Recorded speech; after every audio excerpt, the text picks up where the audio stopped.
आ रही सर आवाज। ओके,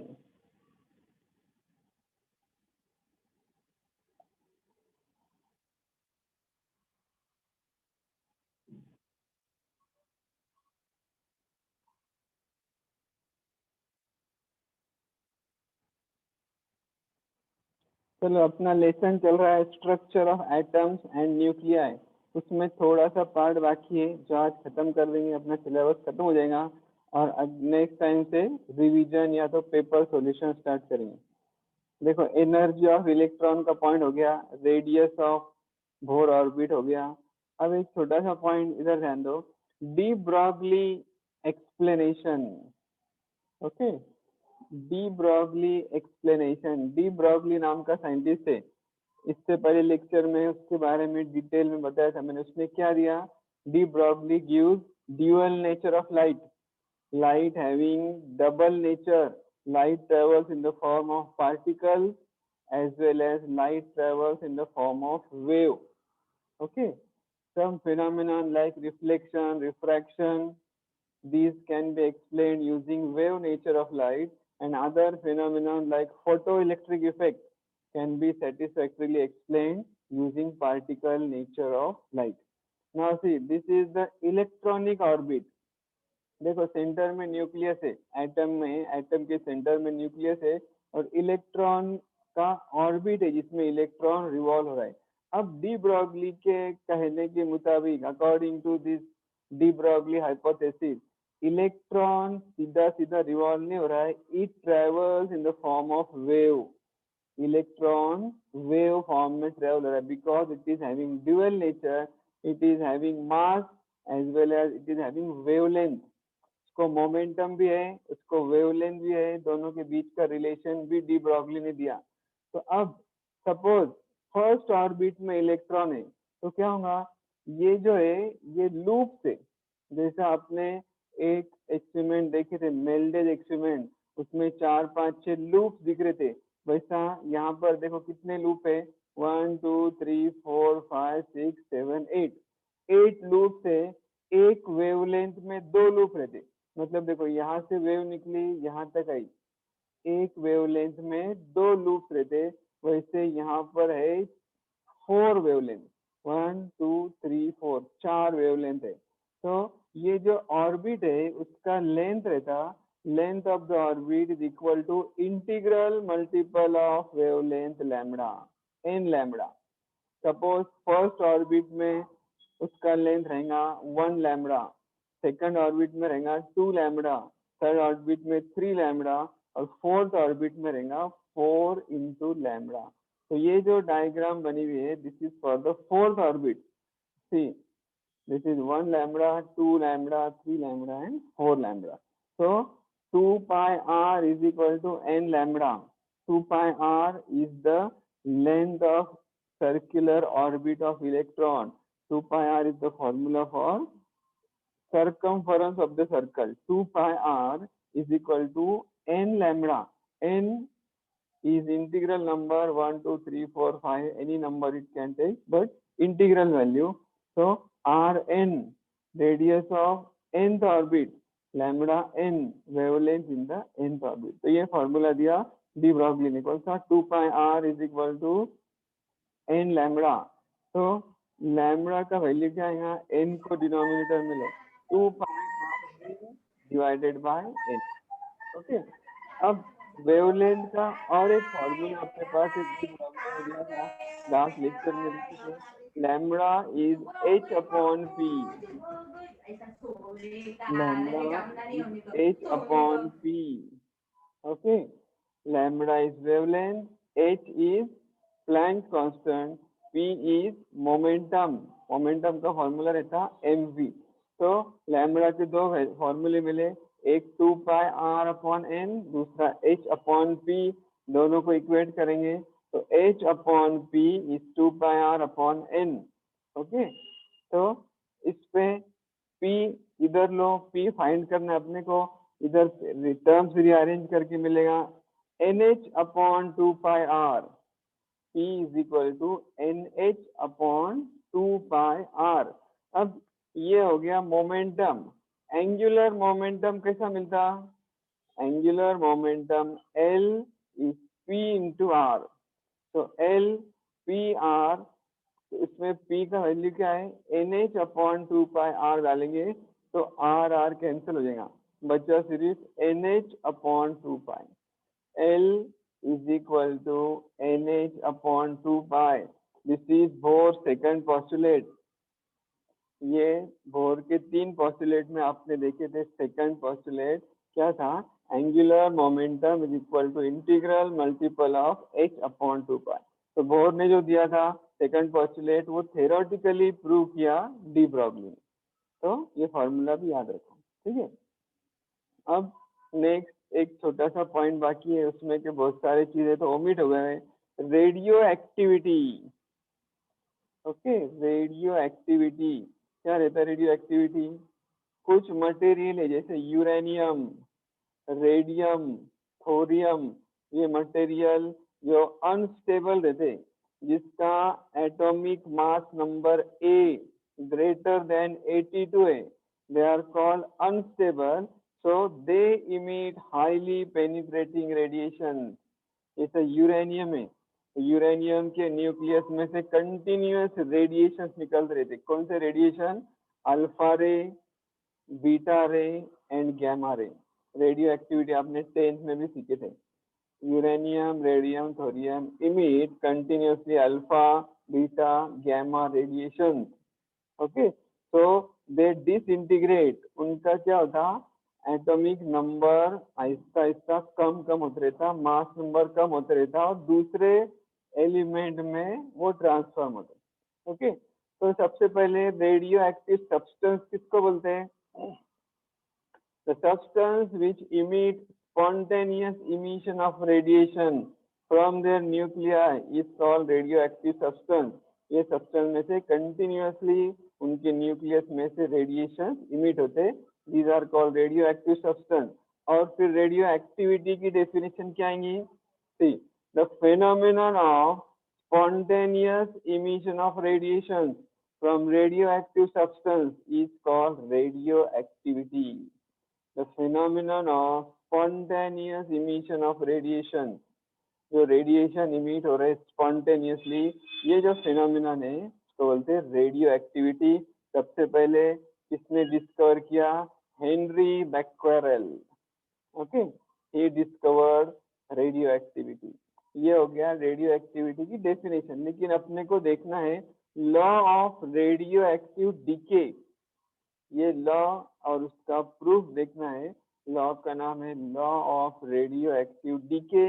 यहाँ पर वो लॉ लिखा हुआ है, वो लॉ इजी लैंग्वेज में मैं आपको बताता। dN/dt, जैसा फॉर एग्जांपल रेडियम है, रेडियम में से कंटिन्यूअसली क्या हो रहे? पार्टिकल्स निकल रहे, अल्फा, बीटा, गैमा पार्टिकल निकल रहे। तो ये पार्टिकल निकलने का रेट, पार्टिकल निकल रहे इसको क्या बोलते हैं? डिसइंटीग्रेट हो रहे। तो ये डिसइंटीग्रेट या डीके होने का rate dN/dt, rate of radioactive disintegration, that is dN/dt, it is directly proportional to NT।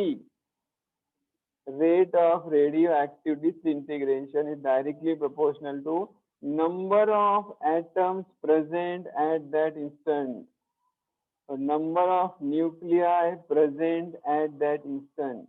मतलब रेडियो एक्टिविटी अगर ज्यादा नंबर है तो रेडियो एक्टिविटी का रेट ज्यादा रहेगा। अगर एटम्स थोड़े से बचेंगे तो रेडियो एक्टिव डिसइंटीग्रेशन का रेट कम हो जाएगा। वही साइंटिफिक लैंग्वेज में, डेफिनेशन की लैंग्वेज में, या तो लॉ कैसे लिखा हुआ देखो, statement the number of nuclei undergoing the decay per unit time, मतलब dN/dt is proportional to the number of unchanged nuclei present at that instant। The number of nuclei undergoing the decay per unit time is proportional to the number of unchanged nuclei present at that instant। इसको dN/dt with minus sign is directly proportional to NT। NT मतलब number of nuclei present at that instant।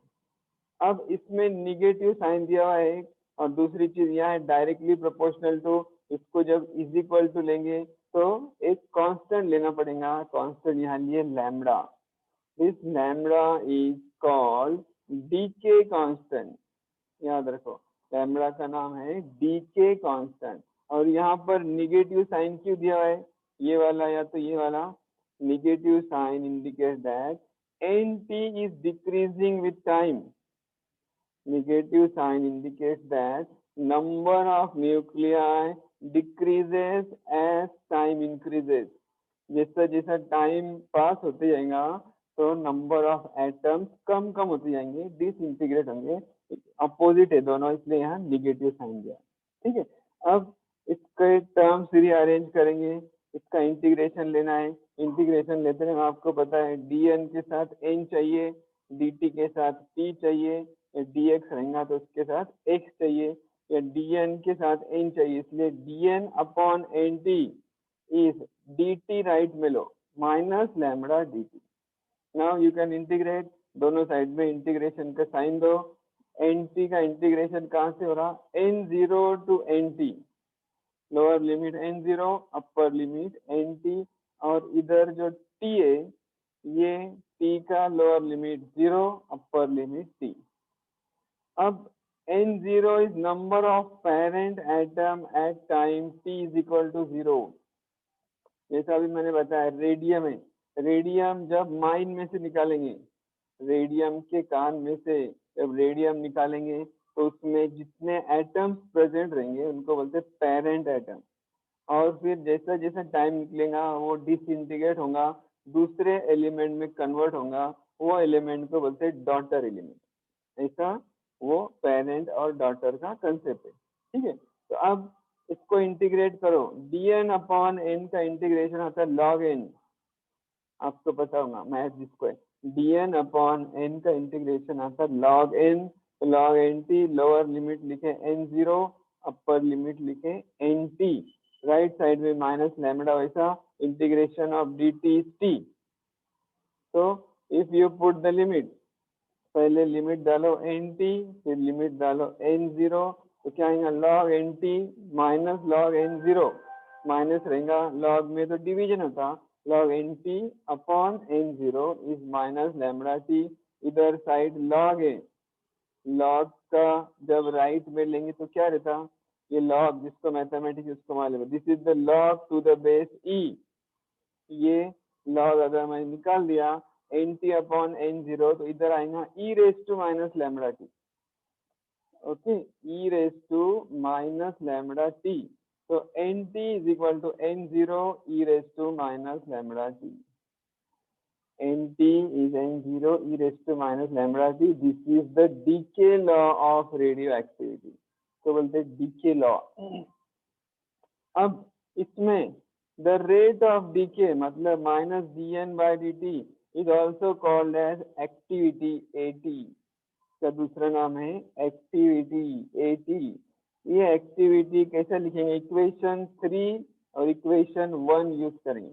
देखो ये minus dn by dt को बोलते हैं activity, it is equal to minus lambda nt, तो activity AT is minus dn by dt is lambda nt। Okay, इसमें nt का value ये लेंगे n0 e raised to minus lambda t, तो मिलेगा AT is equal to lambda n0 e raised to minus lambda t। Now at t is equal to 0, यहाँ पर t का value जब 0 डालूंगा मैं ये इक्वेशन में तो क्या मिलेगा, A0 is lambda n0 e raised to 0, e raised to 0 हो गया 1, यहाँ बचा सिर्फ क्या, A0 is lambda n0। Okay, तो इक्वेशन 4 में लैम्बडा n0 की जगह लिख सकते A0, तो फिर से देखो इक्वेशन कैसा बना, AT is equal to A0 e raised to minus lambda t। This is the formula for activity। ये एक्टिविटी मेजर करने का यूनिट है becquerel, 1 becquerel is 1 decay per second। Activity measure करने का और एक यूनिट है that is called curie, 1 curie is equal to 3.7 into 10 raised to 10 decay per second. So 1 curie is 3.7 into 10 raised to 10 decay per second की जगह you can write becquerel. ये दोनों unit के बीच का रिलेशन, ठीक है। अब देखो और एक छोटा सा फॉर्मूला, छोटी सी डेफिनेशन देखना है, इसका नाम है half life of A radio active material. Half life मतलब क्या, इसको बोले तुम्हारे हाफ लाइफ कितनी है, मतलब आधी जिंदगी, half life of radio active material. जैसा कि रेडियम या यूरेनियम उसके माइन में से निकाले, सपोज उसमें 1 लाख एटम्स है या तो 1 लाख न्यूक्लियाई, तो आहिस्ता आहिस्ता उसमें से अल्फा बीटा गैमा निकलेंगे, न्यूक्लियाई कम कम कम होते जाएंगे। जब न्यूक्लिया हो जाएंगे 50,000 मतलब आधे, तो उसको जो टाइम लग रहा है that time is called half life time. The time in which 1/2 of the radioactive substance is disintegrated is called as half life period of radioactive substance। क्या डेफिनेशन है half life period, the time in which 1/2 of the radioactive substance is disintegrated is called as half life period of radioactive substance। half life period is denoted by T half, suffix है half. अब अपने पास ये formula है n is n0 e raised to minus lambda t। कहाँ से आया, देखो ये formula n is n0 e raised to minus lambda t। इसमें n मतलब नंबर ऑफ एटम्स की जगह लिखेंगे हाफ कर देंगे। n0 शुरू में कितने थे, n0 अपॉन 2, n की जगह लिखेंगे n0 अपॉन 2 और t की जगह लिखेंगे t हाफ। तो n0 upon 2 is n0 e raised to minus lambda t half। Okay, n0 cancel, क्या बचा 1/2 is e raised to minus lambda t half। दोनों साइड का रेसिप्रोकल लो, 1/2 का reciprocal 2, e raised to minus lambda t half का reciprocal e raised to plus lambda t half। अब जैसा पीछे मैंने बताया था, ये e अगर हटाना होगा तो इधर लॉग आएगा, log of 2 is equal to lambda t half। log of 2 is lambda t half। अपने को चाहिए half life time, t half is log of 2 divided by lambda। log of 2 का वैल्यू लिखो 0.693 upon lambda is t half। This is the formula for half life time। t half is 0.693 divided by lambda। अब log of 2 log of 2 कितना रहता, 0.3010। जो अपने पास log table है उसमें जो लॉग है वो सब लॉग है log to the base 10, लेकिन ये यहाँ पर है log to the base e। उसके कन्वर्जन के लिए इसको मल्टीप्लाई करना पड़ता, कैसे 2.303, तो दोनों को मल्टीप्लाई करेंगे तो आंसर आएगा 0.693। This is the formula for half life of radioactive element। For another time interval t half, the number of parent nuclei will not go to 0। मतलब इतने टाइम में आधे हुए तो वापिस इतने टाइम में 0 हो जाएंगे क्या, नहीं, वापिस इतने टाइम में क्या होंगे 1/4 हो जाएंगे। समझ में आ रहा, ओके। अब देखो एक last definition, average life of A radio active species. Radio active material का एवरेज लाइफ कितना रहता, जैसा अलग अलग मटेरियल का डीके टाइम अलग रहता है ना, they have different life time, हर एक का लाइफ टाइम, यूरेनियम का अलग रहता, थोरियम का, रेडियम का, हर एक का लाइफ टाइम अलग रहता। So we can calculate the average life time of nucleus using the formula n is n0 e raised to minus lambda t। यहाँ t सफिक्स है। अब देखो number of nuclei decaying between t and t plus dt, t और t plus dt के बीच में कितने nuclei कम है, तो lambda n0 e raised to minus lambda t dt। ये फॉर्मूला देखो यहाँ दिया हुआ है, इससे पहले ये फॉर्मूला यहाँ से सॉल्व किए थे, देखो lambda n0 e raised to e raise to minus lambda t. अब देखो उसके बाद वो फॉर्मूला यहाँ यूज किए। Okay, the life time of this nuclei is t, इसका लाइफ टाइम है t, hence average life time will be, average find करने के लिए नंबर से डिवाइड करना पड़ेगा, n0 से, शुरू में जितने थे उतने। तो average life time capital T is 1/n0 integration t lambda n0 e raise to minus lambda dt। Integration का लिमिट है 0 से इंफिनिटी। इसका इंटीग्रेशन लेने से पहले देखो n0 इधर कांस्टेंट है, बाहर लेंगे, n0 n0 कैंसिल हो जाएगा, लैम्बडा बाहर आएगा, integration t e raise to minus lambda t dt। इसका इंटीग्रेशन डिटेल में सॉल्व करना अपने सिलेबस में नहीं है, इसका डायरेक्टली आंसर लिया हुआ है। इसका आंसर है t इज इक्वल टू 1/लैम्बडा, मतलब इसका इंटीग्रेशन आएगा 1/लैम्बडा स्क्वायर, लैम्बडा स्क्वायर में का एक लैम्बडा, ये लैम्बडा से कट होगा, तो फॉर्मूला मिलेगा t इज इक्वल टू 1/लैम्बडा। दो अलग अलग टी है, याद रखो, एक कैपिटल टी, दूसरा यहाँ अगर हाफ लिखेंगे तो हाफ लाइफ पीरियड। दोनों के बीच का रिलेशन कैसा आएगा, देखो, the relation between the average life and half life can be obtained using the equation T half 0.693/लैम्बडा। हाफ लाइफ का ये फॉर्मूला आपके पास, टी हाफ इज 0.693/लैम्बडा। अब लैम्बडा इधर लो, टी हाफ इधर लो, lambda is 0.693 divided by T half. अब ये फॉर्मूला कैपिटल टी इज 1/लैम्बडा, लैम्बडा का वैल्यू डालो 1/0.693 divided by T half. T half ऊपर आ जाएगा, तो you will get t is equal to t half divided by 0.693. T half is 0.693 capital T. This is the relation between half life and average life. Okay, तो ऐसा ये अपने syllabus के points खत्म हो गए। नेक्स्ट टाइम से क्या करेंगे, रिवीजन लेना है या तो पेपर सॉल्यूशन करना है, लेकिन उससे पहले 2-3 न्यूमेरिकल्स देख लो। ये लेसन के 2-3 न्यूमेरिकल्स देखते। देखो जैसा ये लेसन में क्या क्या लिखे थे, radius of bourse orbit, example 15.1, calculate the radius of third orbit of electron in hydrogen atom. Radius of third orbit of electron in hydrogen atom, 1 या 2 मार्क्स के क्वेश्चन आ सकता।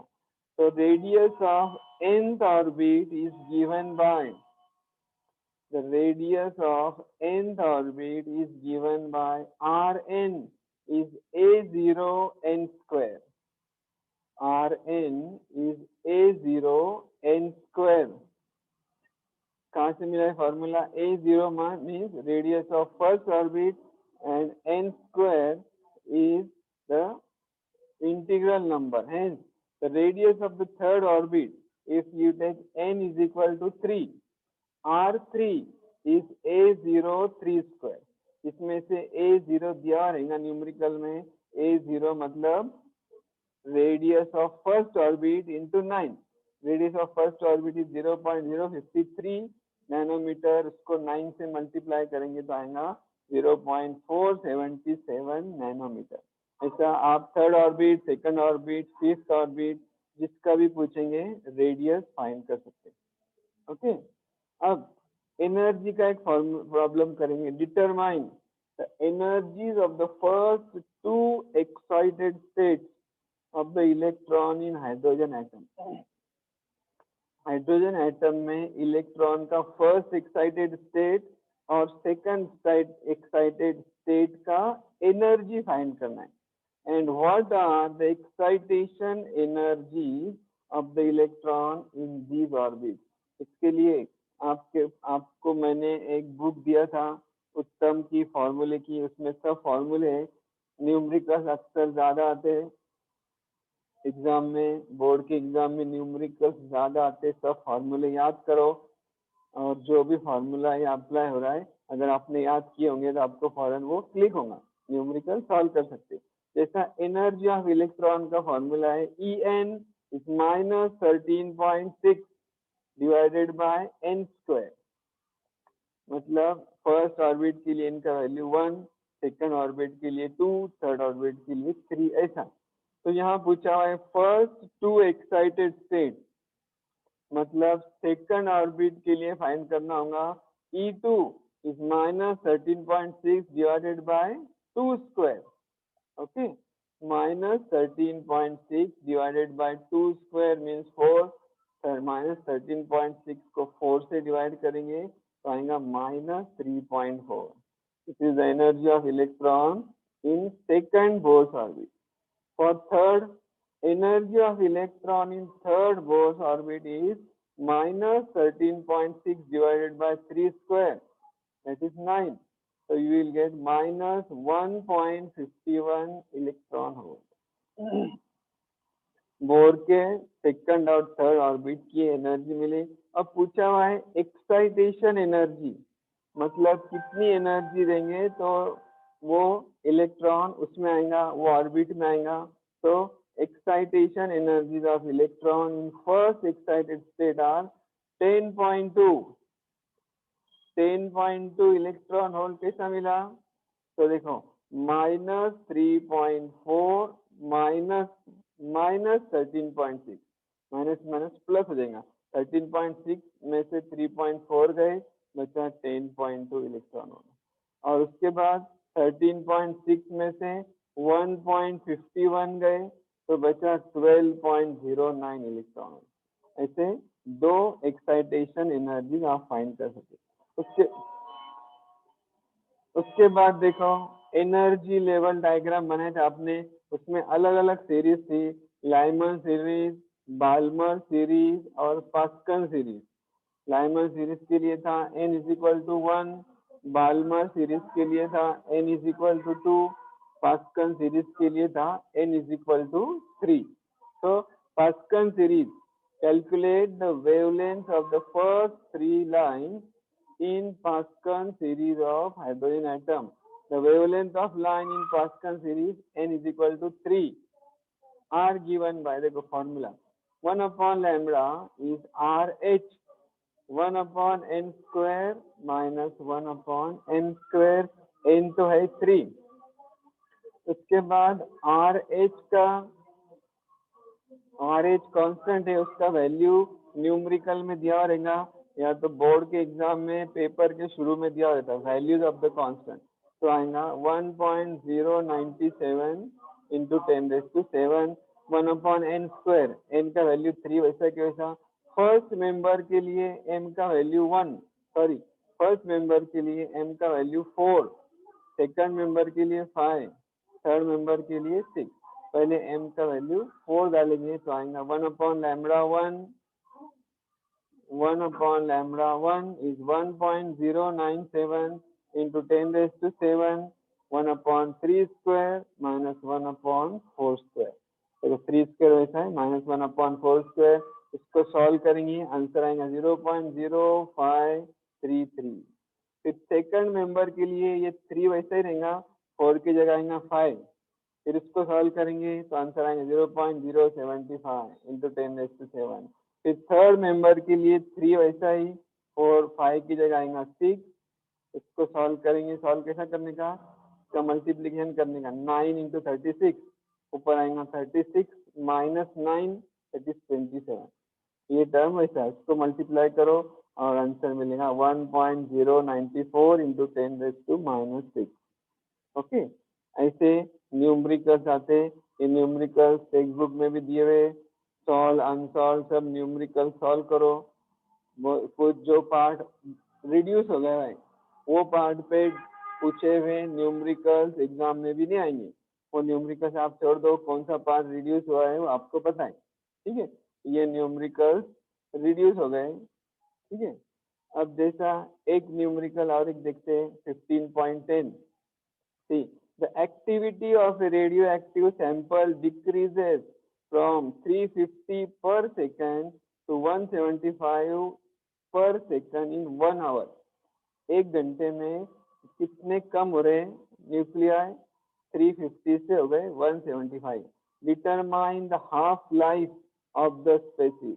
वो एलिमेंट का, वो सैंपल का हाफ लाइफ फाइंड करना है।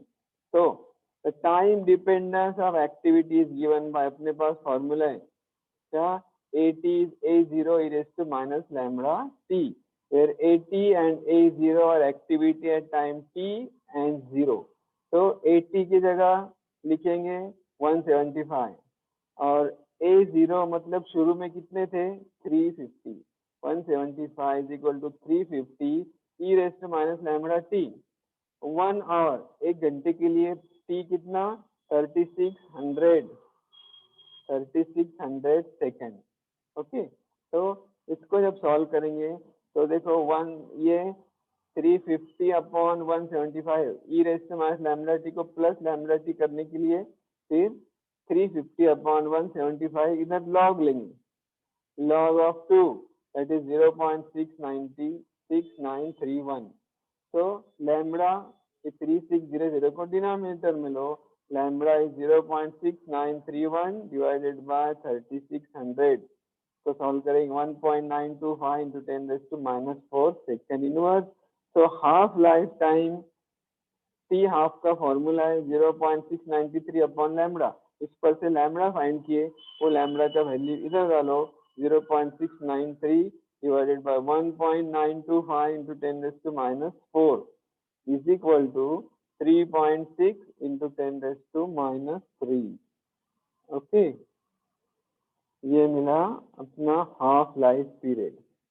तो ऐसे न्यूमेरिकल से ये सब सॉल्व करो। इसके बाद एक्सरसाइज ये भी है, ये लास्ट ट्यूटोरियल रहेगा, ट्यूटोरियल नंबर 15 में पूरे MCQs लो।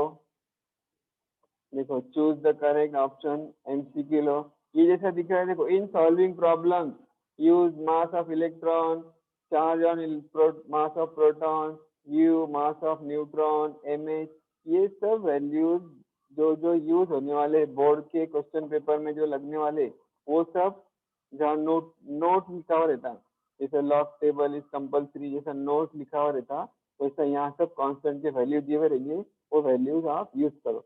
तो ये MCQ सॉल्व करो, न्यूमेरिकल्स करो, जो भी रिड्यूस नहीं हुआ है वो आपको मैंने एक बोर्ड का महाराष्ट्र स्टेट का ऐप दिया हुआ है, वो ऐप से इसको सॉल्व करो। ठीक है, यहाँ तक अपना सिलेबस खत्म हो गया। इसके बाद जो भी लेंगे जब भी लेंगे रिवीजन रहेगा। और ऐसे नोटिस आ रही है जैसा आपका 23 से बोर्ड का एग्जाम है वो कंफर्म है, लेकिन उससे पहले बोर्ड के एग्जाम से पहले थ्योरी और प्रैक्टिकल और ओरल होते थे, वो शायद से अब थ्योरी एग्जाम के बाद मई महीने में होंगे आपके प्रैक्टिकल एग्जाम। कंफर्म सर्कुलर नहीं आया, लेकिन ऐसा अनाउंसमेंट हो गया है, सर्कुलर भी आ जाएगा। आप फिर भी आपके जो जर्नल्स वगैरह है वो कंप्लीट करके मंडे के दिन आप जब आएंगे कॉलेज में, या तो आपको नोटिस देंगे वो टाइम पर 17 को आना रहेगा शायद, तो जब आप जर्नल वगैरह कंप्लीट करके मेरे पास लेके आओ। ठीक है, चलो किसको कुछ पूछना होगा तो पूछ लो, फिर लेक्चर खत्म करते हैं। Any Curie? सर प्रीलियम का टाइम टेबल कब देंगे?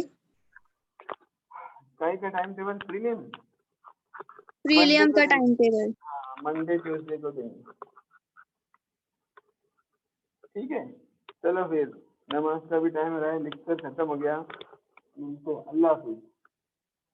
अल्लाह हाफिज सर।